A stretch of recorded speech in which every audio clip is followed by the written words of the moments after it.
Hello, everybody, and of course, welcome back to another episode of X Talking Ish with your boy X. And Ish.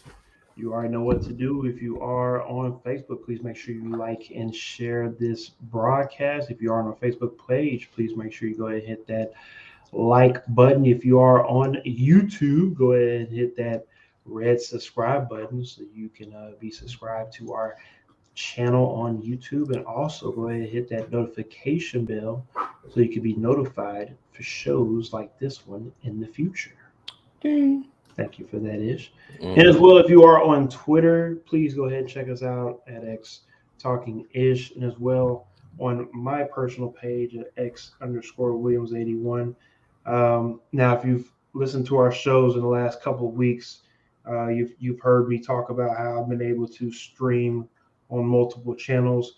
Well, not anymore, unfortunately, just due to streaming services and the way I've been trying to tinker with certain things before the season gets started.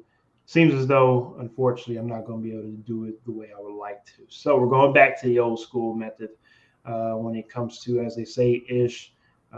Don't no need to reinvent the wheel. So we're going to stay on this beautiful streaming service called StreamYard, and now everybody's comments should be coming in no problem. So for anybody that is, of course, tuning in at the moment, please go ahead and chime in so I can see your comments on Facebook, YouTube, Twitter, just so we can make sure we know that we're getting the right content in, and we're giving y'all the right content back to y'all as well. So with that being said, Ish, before we get into the comments, let's go ahead and check in on how you are doing, sir. How you doing today? Doing all right, man. Getting more and more excited as the season is rolling in. Got fantasy drafts coming up. I mean, there's so much going on as far as football wise, getting into the swing of things. So it's an exciting time of year.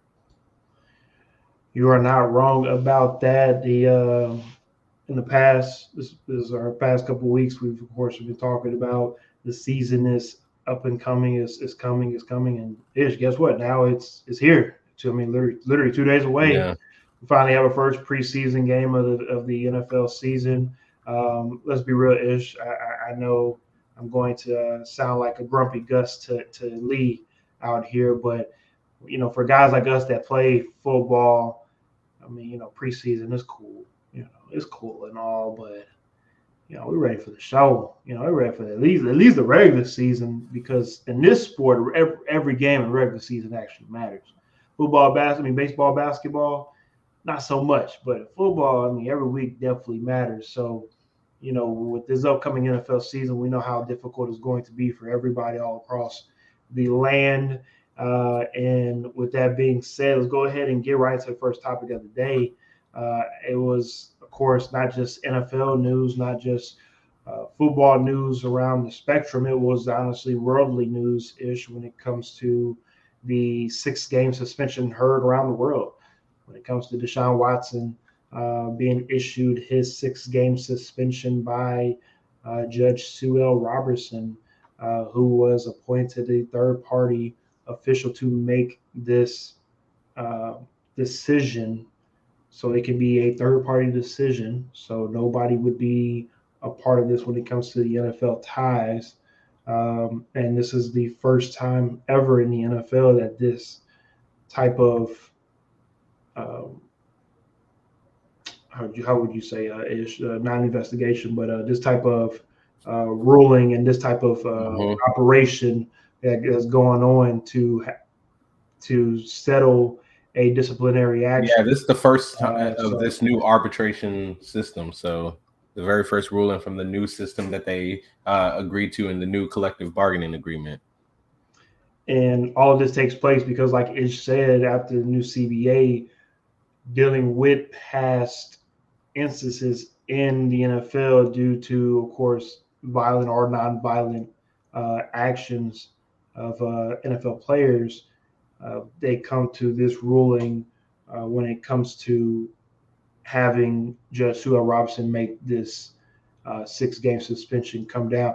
Now, the interesting thing about this whole layout ish, and I know this is something that I know you read into, is the specific language that is involved in this report, just due to a little bit of hypocrisy amongst the wording. Because if you're wording it a certain way, it seems as though maybe he deserves a little bit more games of suspend. I mean, sorry, serve more games suspended than the 3 that he's supposed to be getting. But at the end of the day, this is the ruling that she put down. Ish.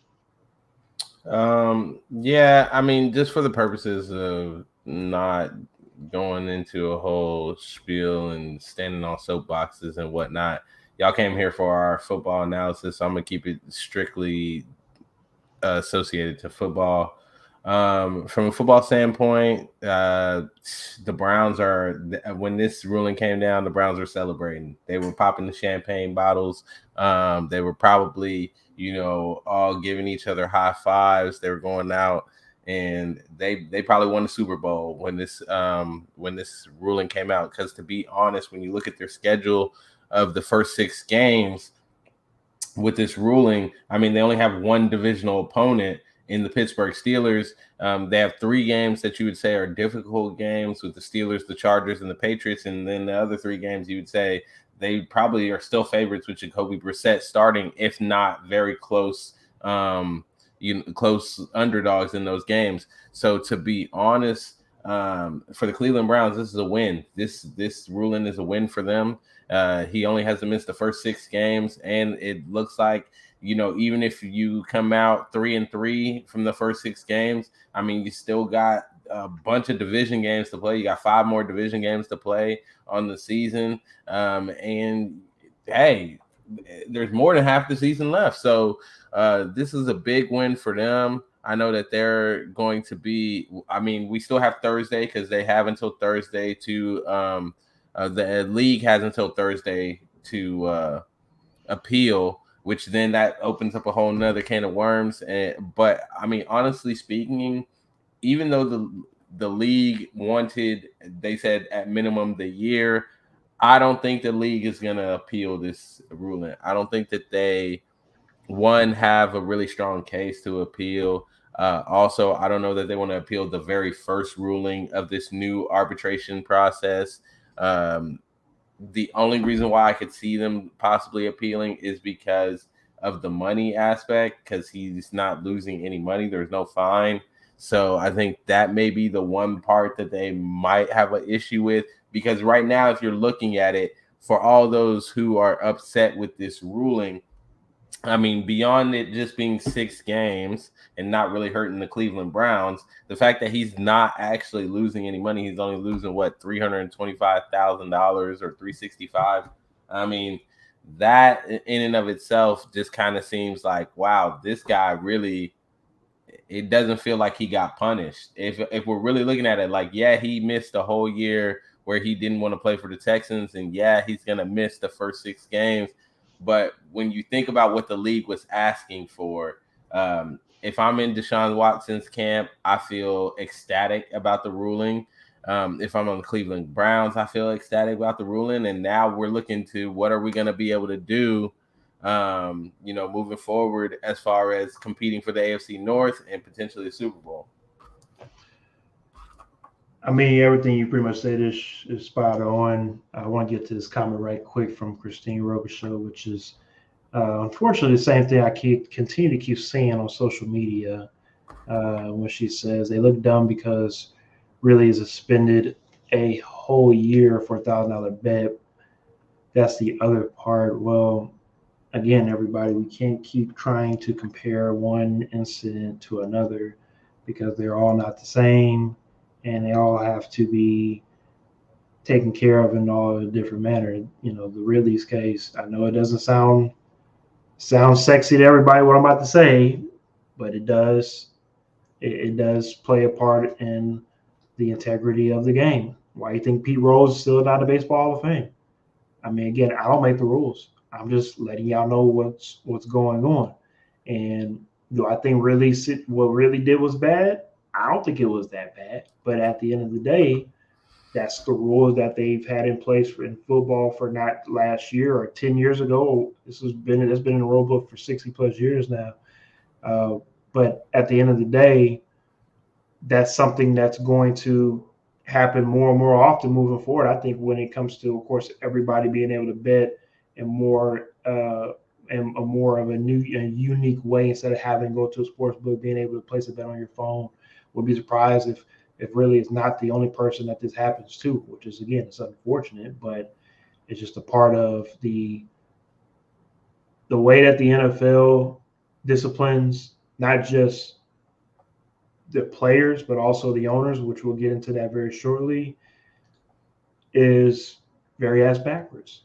And it puts the NFL in a very tough spot because at the end of the day, is right now they are the best entertainment sport in the United States. And it seems as though no matter what they go through, good or bad, they find a way to continue to still make money. So when they say at the end of the day, as they say, all any news is good news for them. They continue to keep making good and bad headlines, but that dollar sign continues to keep rising due to TV deals, due to of course endorsements, and there it seems like that business isn't stopping anytime soon. Let me get to the comments right quick. Christine Robichaud also says it's about the money for them. LOL. It's more than that. They don't care what their players actually do as long as it doesn't mess with their money, which of course is very true. And something we'll get into very shortly with another owner that's uh, got a little slap on the wrist for some of the things that he was doing. Um, but it plays a part of the whole business aspect of, do you trust, if you're a civilian and you're placing a bet on the Cleveland Browns to win this game by 3 points, and all of a sudden at the end of the game, there's a miraculous untouched run for 80 yards, and all of a sudden you're looking at your bet like, whoa, was this a legit play? We've seen it in sports multiple times where you know some plays will make you scratch your head, or when it comes to, was that play really legit or not? So again, that's another can of worms that we have to get into on another day, on another episode. But when it comes to the Deshaun Watson situation and the whole football aspect of it, when it comes to what the Cleveland Browns are looking at it from, I have to agree with Ish when it comes to, if he's only serving 6 games, he'll come back and play against the Baltimore Ravens, a uh, of course, a division rival, to where you might be able to have Deshaun Watson be fully healthy going into the mid part of the season, and he really doesn't even have to play a full season to hopefully maybe lead you into the playoffs and maybe make a playoff run. Because like we've talked about, in the last couple of years, this Cleveland Browns is a team that's kind of built to maybe make a playoff / Super Bowl run. They just needed that next level quarterback, and this guy could be it if he's only able to maybe serve a 6 game suspension. If he only serves 6 games, I've said it once on here, Ish. Wait, watch out for the Cleveland Browns. The AFC North is going to be a division to look out for. Same with, I think it will be on par with the AFC West. I know you can call me crazy on that, but I'm just saying it's not going to be the air it out, shoot it out division like in AFC West. It'll be the ground and pound, ugly type of football, smack you in the mouth, and win by literally less than 4 points every game division. But it's going to be very entertaining.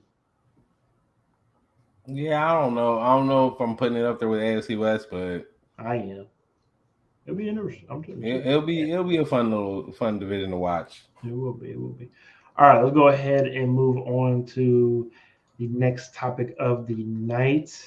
Like I talked about, when it comes to, speaking of owners being held uh, disciplinary action, the NFL strips the Miami Dolphins of their 2023 first round pick, and also fines the Dolphins owner Stephen Ross $1.5 million for tampering with Tom Brady and Sean Payton in 2019 through 2022 when the owner, Stephen Ross, and Vice Chairman Bruce Beal actually had conversations with Tom Brady and also other individuals, like of course Sean Payton, to try to pretty much get the inside, scoop, kind of like some insider trading, to where we wanted to make sure we got our dibs on you. To once you get done, hey Sean, once you get done with New Orleans, go ahead, come over to Miami. We got a boat for you. We got a nice little condo for you and everything. But seems as though that didn't work. And with all the fallout that Miami had, due to, of course, former Miami Dolphins coach Brian Flores, after he got let go from the head coaching job for Miami Dolphins, Brian Flores also dropped a lawsuit on the NFL regarding racial discrimination and hiring processes of NFL head coaches in the NFL. At the time, Ish, I don't know about you, but I definitely remember when Brian Flores dropped that lawsuit. You saw a lot of people talked about how he was crazy. He didn't know what he was talking about, and he was tripping. See a lot of people that are very quiet today. How you feel about that, Ish? Um, I mean, I don't feel like this finding was anything that shocked us, right? I think that all of the things that we found out are things that people expected happened behind closed doors. I don't think a lot of people thought that Brian Flores was lying, even though they didn't necessarily come out and say that they were tanking games. But when you hear you got an owner going out there and trying to recruit Tom Brady, breaking league policy, when you violating league policies willy-nilly out here, and multiple times. It's not like they did it one time. They did it multiple times over a span of a couple of years. So like when they're violating team policies for a coach and for a player, let's just be honest, Brad. They were out here trying to lose games. They were out here trying to lose games. Anybody that wants to dispute that now, something wrong with you, because it's clear that Miami, they are out there just living their best life down there, doing whatever they want to do because they know no one's coming for them. And frankly speaking, the NFL had to respond the way that it responded because they did just get called out in Judge Sue's her ruling with Deshaun Watson.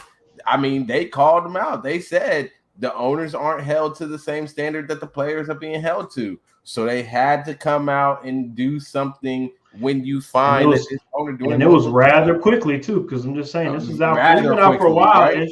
It's been out for a while, and we haven't heard anything about this. Then all of a sudden, a day later after Deshaun Watson's rule, or a couple days later after that, it was very quick.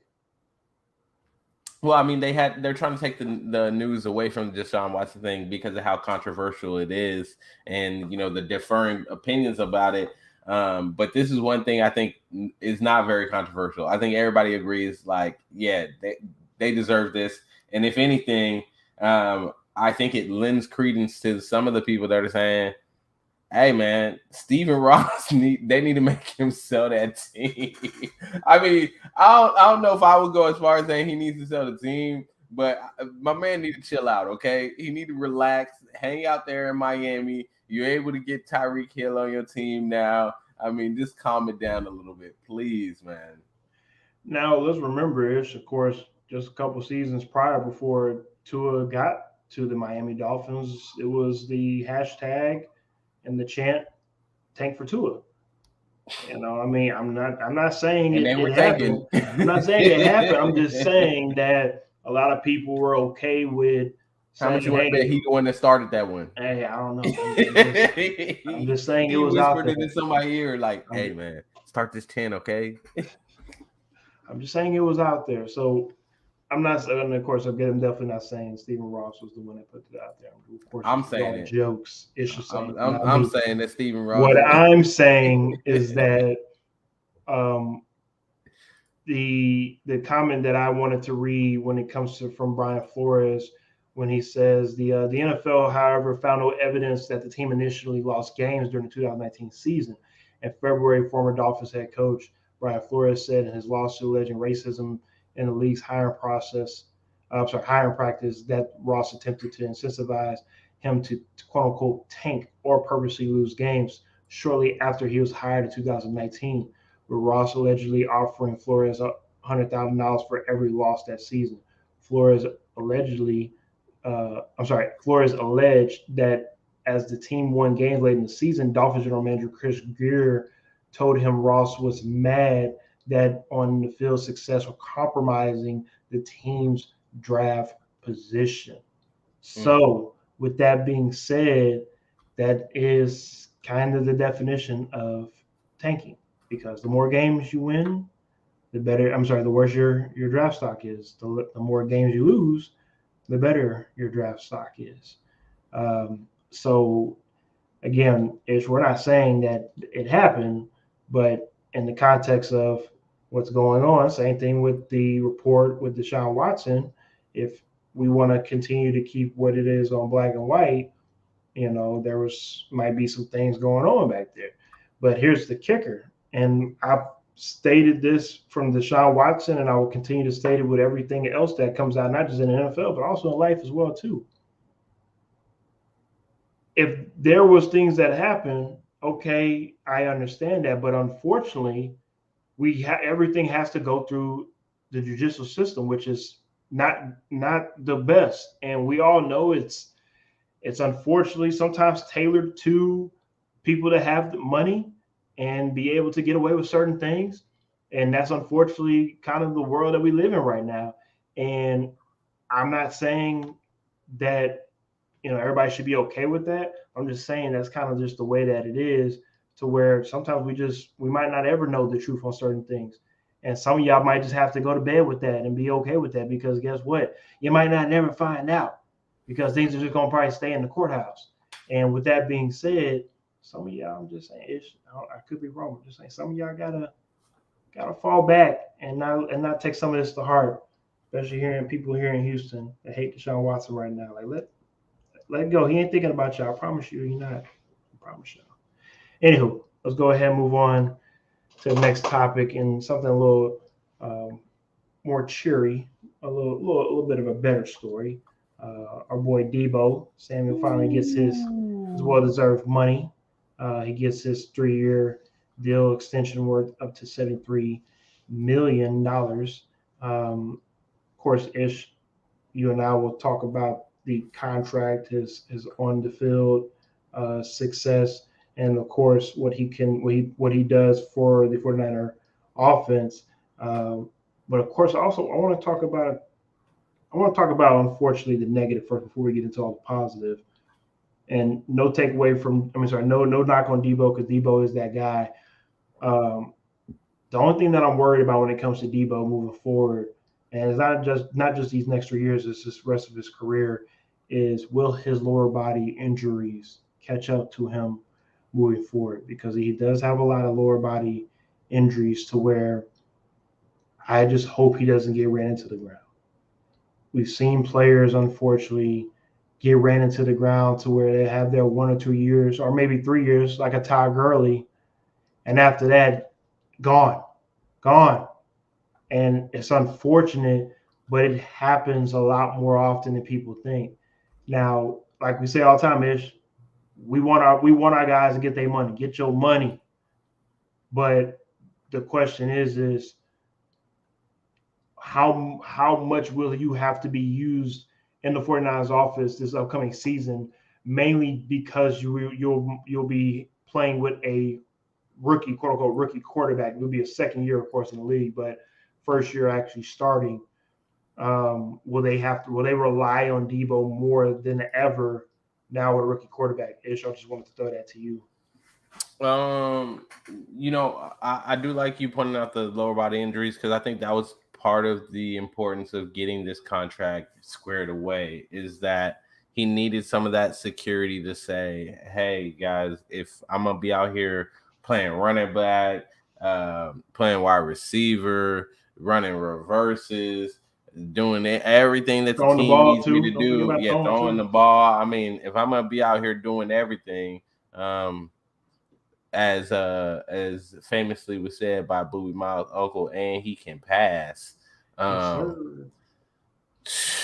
I need that money, man. And he went out, he got it. I mean, he's what, sixth now in guaranteed in like the average salary per year. He got a good guaranteed chunk.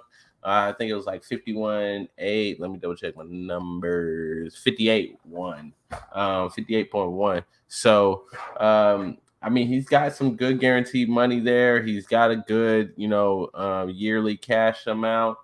But I don't know, man. It's gonna be rough. I think what I've heard from reports of camp so far is that Trey Lance not necessarily struggling, but he hasn't been having the greatest of times where people are just feeling, all bubbly about the Jimmy G thing. That's not to say Jimmy G was out there lighting it up in practice, but I've heard that there have been just a couple of struggles there, and it didn't help that Debo wasn't there. So maybe the organization and maybe as a franchise, they felt like, hey, after seeing this turnout, we're going to definitely need Debo in here. And that only speaks to how important he's going to be to the offense moving forward. Yes, they have Brandon Ayuk still there who can help as the number 2 receiver. But honestly speaking, this offense lives and dies, breathes through Debo Samuel and what he's able to do in his versatility. So it is going to be big as far as wear and tear on him and his body. But I think that's what the importance of this contract. And by the grace of God, he is able to stay healthy, continue to do what he's doing, and maybe there'll be another contract, a big contract in his future. One thing they did talk about, which I didn't really think about until they brought it up, and you actually go back and go look at the film. It is true when they bring this up. Kyle Shanahan did say that Debo Samuel is the heartbeat and the soul of this team. He's the guy that leads the team out on the field. And if you go back and go look at that Super Bowl and NFC Championship game, you'll see Debo, leading the team out onto the field. So with that being said, Debo, when one of course deserves the money, that was never in question. But for what he was able to get right now, he more than deserves, and I think he can be comfortable enough to play this upcoming season without having to worry about what does this team think of me and what do they want to do when it comes to trying to run me in the ground. The one thing I do love about this contract, though, it is the incentives that are involved when it comes to rushing yards and being able to get paid off of that. The only thing I do not like about the contract is the cap. When it comes to, he's capped off at I want to say, I know when Ish gets back, he'll get the numbers back to me, but I want to say about 600. I think it was 650,000 of no, I'm sorry, 1.9. My apologies, $1.9 million over that 3 years of he can get when it comes to rushing yards. When it comes to incentive wise. So if Debo is able to hit all his marks, he can get a contract totaling $73.5 million. But if Debo has a smart camp, which I know he does, he'll probably be able to re-up within those 2 years and maybe get a $100 million contract for another 3 years. So again, these are how these contracts are going moving forward when it comes to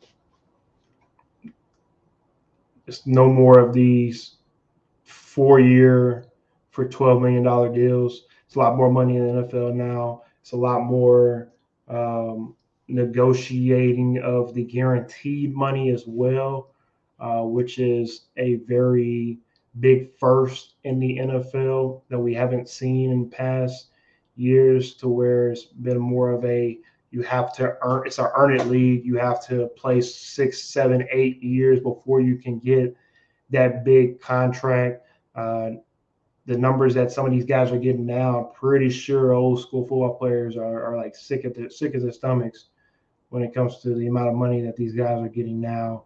But overall, it's good for everybody. It's not just good for the players because, again, I don't think a lot of people think about this, but if the players are making $100 million, $150 million player, how much you think these owners are making? Yeah, let's think about that for a second. So it's not just the players that are making a lot of money; it's also NFL owners getting buku amount of money.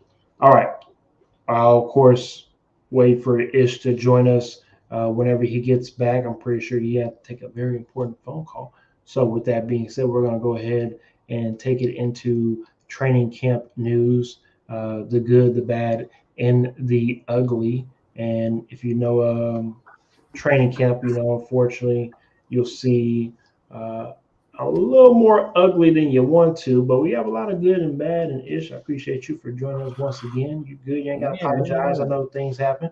But of course, Ish, I don't know if you heard me or not, but we're getting right back into the training camp of things in the NFL. So, like I said before, we get with the good and the bad. Let's unfortunately get with the ugly right quick and talk about some unfortunate news with Dallas Cowboys wide receiver James Washington. He comes to the Cowboys, leaving the Pittsburgh Steelers, and I felt like he was going to come in and definitely help out the wide receiver core, especially with uh, Amari Cooper leaving, going to the Browns. He got carted off with his right foot. It seems as though got caught up landing down. Uh, Trayvon Diggs was kind of landing down on a one-on-one play on his right foot, and it seemed like it got caught up under him, and he had a fractured right leg. It looks like he'll be out 6 to 10 weeks at the moment.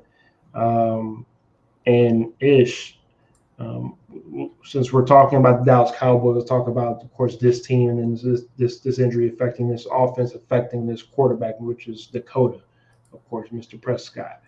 And Ish, and I know we talked about this on episodes prior when it comes to like, hey, this is a big year for Dakota.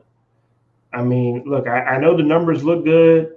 I know, if you want to compare him with the elite quarterbacks when it comes to passing yards and fourth quarter comebacks and QBR and all that other crap, right?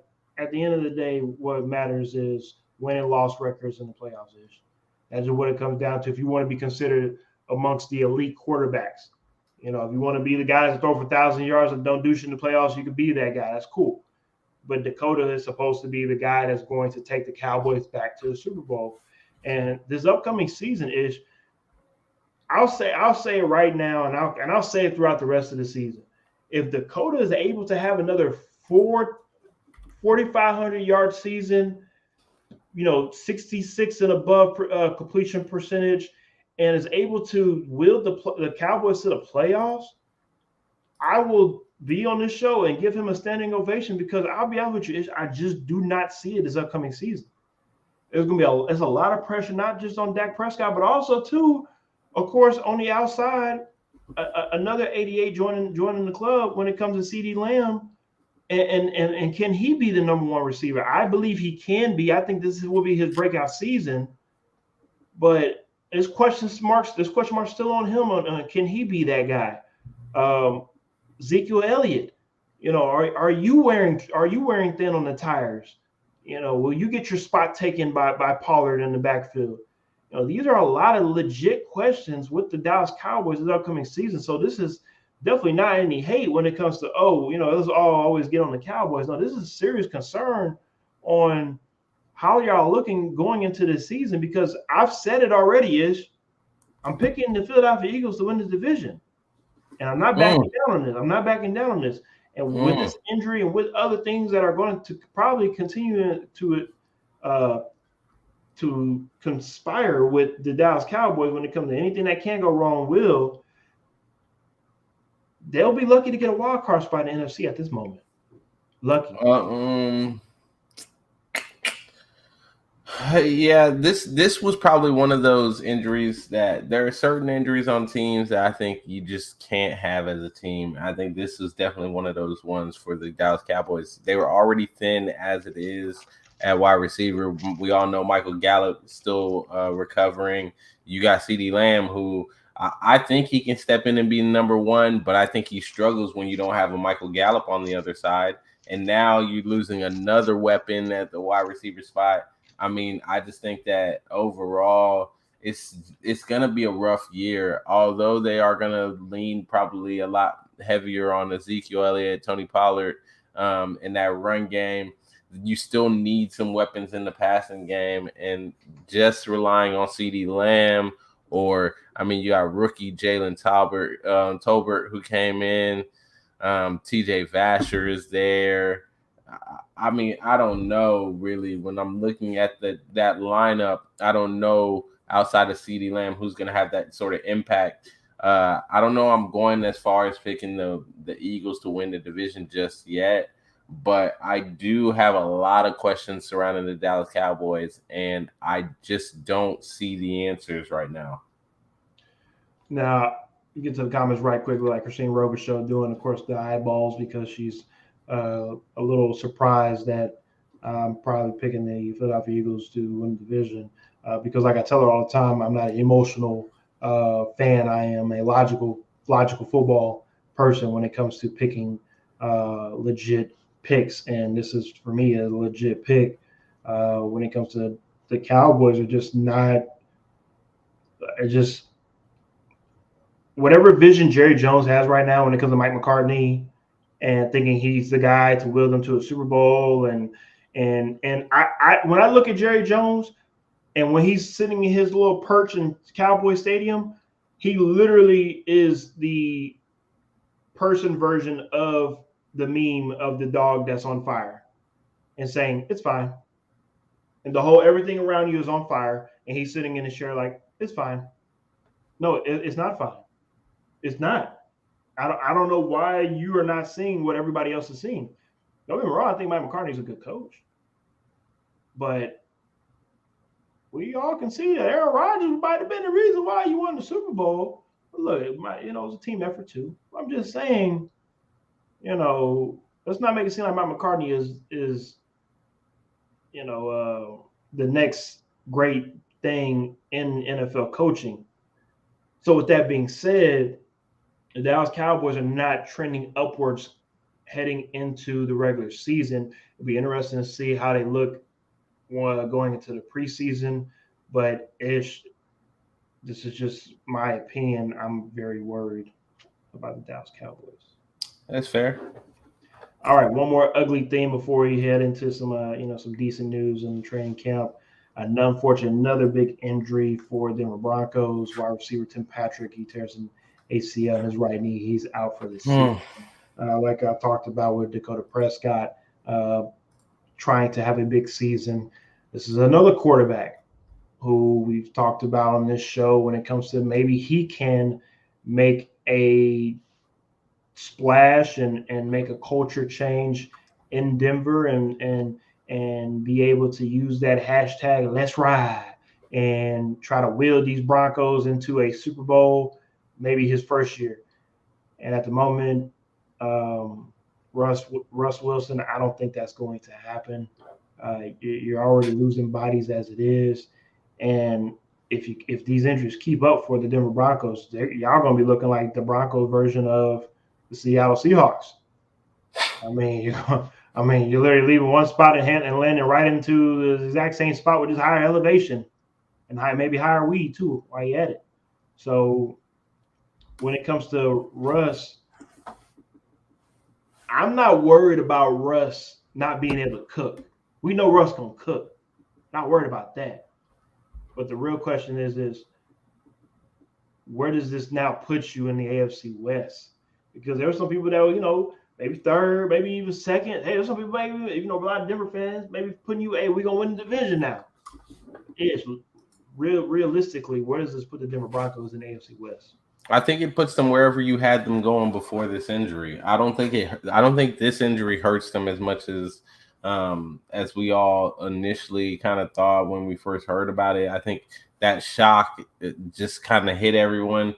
But when I really sit and think about it, I look at the depth chart. Dude, this dude's not even top 3 on the depth chart. He brings a lot of depth that they need to the position, but they are in no way, shape, or form in the same situation that the Dallas Cowboys are facing. They still have Cortland Sutton there. They still got Jerry Jeudy. They still got KJ Hamler, who's to me, one of the most underrated young receivers that came out in the past couple of years. So, I mean, when you're really looking at it, they still have the weapons around him. So I don't think that this injury really changes wherever you had them before this injury happened. You probably still have them in that same spot. Now, the question becomes, with the depth that you need in this league, because we know in this league, anything can happen. You one play away from getting injured, next man up. Do you think that it affects them enough to maybe put a little bit of doubt into where you had them before? I don't think, for me, it doesn't move them from where they were before, but it may, for some people, put a little doubt into their minds of, well, just maybe they might not be where they're supposed to be. But I think ultimately that spot, they're going to keep doing what they're doing, and we're going to see what happens. I'm not mad at that commentary at all. Just from these two reports of two wide receivers going now from two different teams, this brings into play what I was bringing up to you, Ish, in the pre-show, and everybody that's tuning in, if you want to chime in on this as well.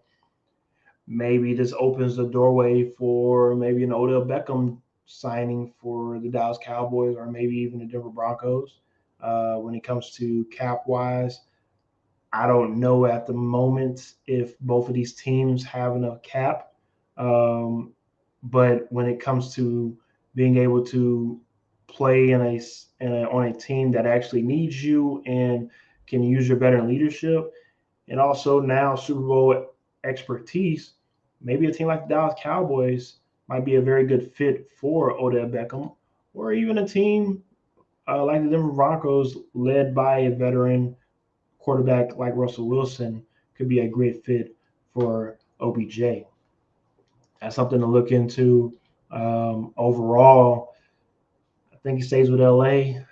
That's just my opinion, unless just the perfect situation comes down for him. But I think he loves LA. I think his family loves LA, and I think he'll do anything possible to make sure that he stays in LA and running back with the Rams. All right, so let's go ahead and move along and talk a little bit about this upcoming Hall of Fame game that will be played by the Jacksonville Jaguars and the Las Vegas Raiders. Whenever Ish, of course, gets back from his little mini break, of course, we'll talk about his favorite team, the London Jags. Unfortunately, this game will not be played over in the UK soil, but it will be played in Canton, Ohio. Of course, the birthplace of the NFL Hall of Fame. And hopefully, maybe, if not next week, then maybe sometime soon, we'll have somebody on that actually most likely will be able to go to that game, as he does every year, and be a part of the Hall of Fame ceremonies. Our guy, Mr. Adrian Lunsford. Hopefully, we can get him in so he can talk about his experience at the Hall of Fame game and also the Hall of Fame ceremonies. I know my boy Lee is not on right now, but I know he is very excited for football finally being back. I'm not too much of a big fan of exhibition football.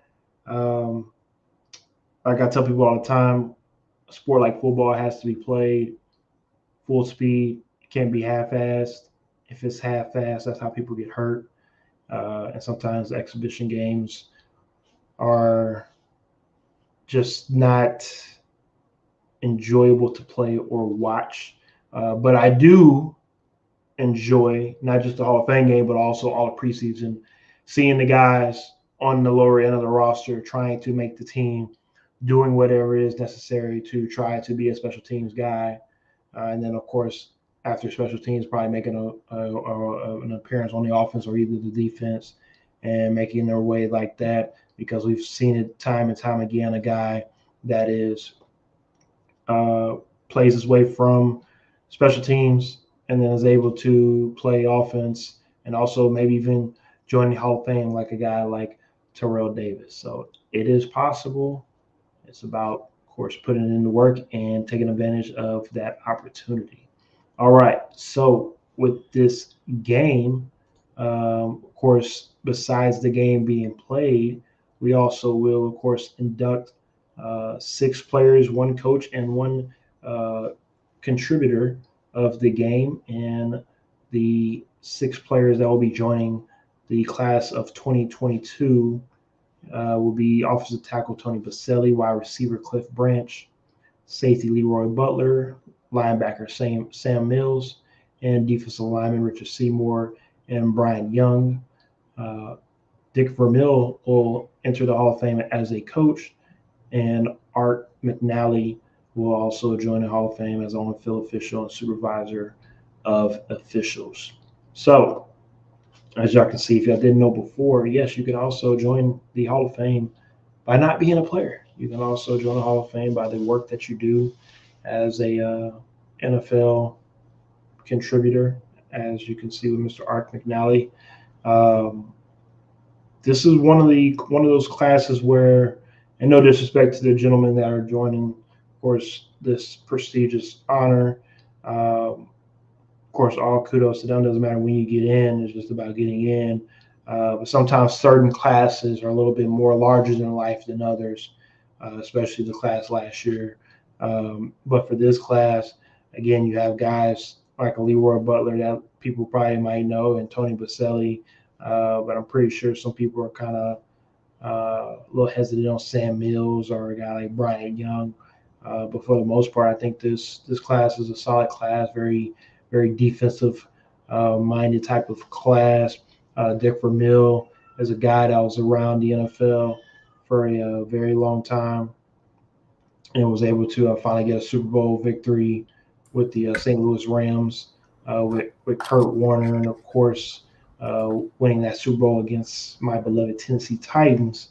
Um, and with that being said, my boy Ish, of course, joins me back once again Yeah, to sorry about finish that. up. Sorry about that. You're good to finish up. Last topic of the night, of course, Hall of Fame game with the Jacksonville Jaguars and Las Vegas Raiders. Just letting everybody know, of course, the class of 2022 and talking a little bit about the game. Ish. Yeah, I mean, this game is always interesting because it is the first game of the year, so a lot of people are going to be excited. A lot of people want to tune in, but when you hear the news, like Trevor Lawrence isn't playing anyway, Travis Etienne isn't playing anyway. I'm sure a lot of starters on the Raiders side aren't going to play.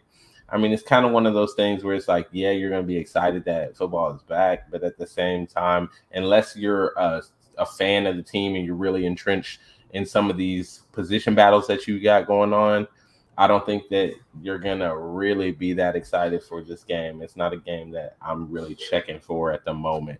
But yeah, I'll probably tune in for a little bit, just check it out because football is back. Want to see what's going on with some of these teams. The Raiders are in the Chiefs division, so just to see kind of what the Raiders look like and how deep they look is one of the reasons why I watch. But outside of that, I probably watch maybe first quarter, first half or something, and then peace out of that. I was telling the people about your London Jags. Unfortunately, won't be playing in London this time. Yeah, man. They'll be in Canton, but they will be in London, of course, later on in the season. Man, So, it is most what likely it they is. won't get a win because they're not in London. But who knows? Because they're not playing in Jacksonville, who knows? They might get a dub. I'm still I'm setting up the petition to send to the NFL to permanently relocate the Jaguars to London. I think if we, or at the very minimum, we should change their name to the London Jaguars, and I think they'll feel better and they'll make them play to a higher level if they have London with them anywhere they go. I don't think it works like that, but I respect it though. I respect it. Hey, we'll see. We'll see. I'm as soon as I had the petition ready to go, I'm gonna let everybody know so y'all can go sign that petition for the London Jaguars. Well, yeah, I heard it here first. London Jaguars. If it happens, it's all because of this man Ish here at X Talking Ish. And hey, that's pretty much it for tonight. This upcoming Thursday, football is quote unquote back. Like I was telling the folks, exhibition football doesn't really tickle my fancy anymore like it used to. It is what it is. I'll tune in for a little bit, but hey, I'm ready for week one. Ready for week one. Ready to watch my Titans disappoint me as always. Get my hopes up high and let me down in the postseason like always. So, hey, we'll ready to see that happen. Hey, we'll have to see for sure though. Yeah, we'll see the Chiefs get to the AFC Championship game again. Hopefully, we got to take it one step at a time. Keep building on the good things that we got going on so far. Yes, sir. Yes, sir. Fracture Walnut says, "Ooh, I'm hella." Hey, but you made it. That's all that matters, Fracture Walnut. Did, and we appreciate you for tuning in. And we, of course, will be here back once again next Tuesday night, 9 p.m. Central Time, 10 o'clock Eastern Time. We thank y'all, as always, for tuning in. And, hey, like I said, football's back, and now we can actually cover some real football. We'll be, of course, we'll be recapping the NFL Hall of Fame game next Tuesday. Of course, we'll talk more about some training camp and, of course, whatever other bombshells that's going to be dropping in the next couple of days. Because also as well, be on the lookout for maybe the NFL trying to appeal. If the appeal comes through, because I know I didn't bring this up earlier, but I know that Ish said that he won't see the NFL trying to appeal that suspension, but I think that they will, Ish. I think they will do that tomorrow morning / afternoon on Wednesday around 11 or 1 o'clock ish. They'll appeal it, and it will create even more drama because now you're trying to pretty much be the judge, jury, and executioner if you wanted to abide by the CBA. But I think that's the very reason why they can't appeal it. But that's what I agree. I agree. That's why they're stuck right now. So it'll be very interesting to see how the NFL plays this. It will be. All right, everybody. We appreciate y'all for tuning in. As always, we'll see y'all next Tuesday at X Talking Ish. Yeah.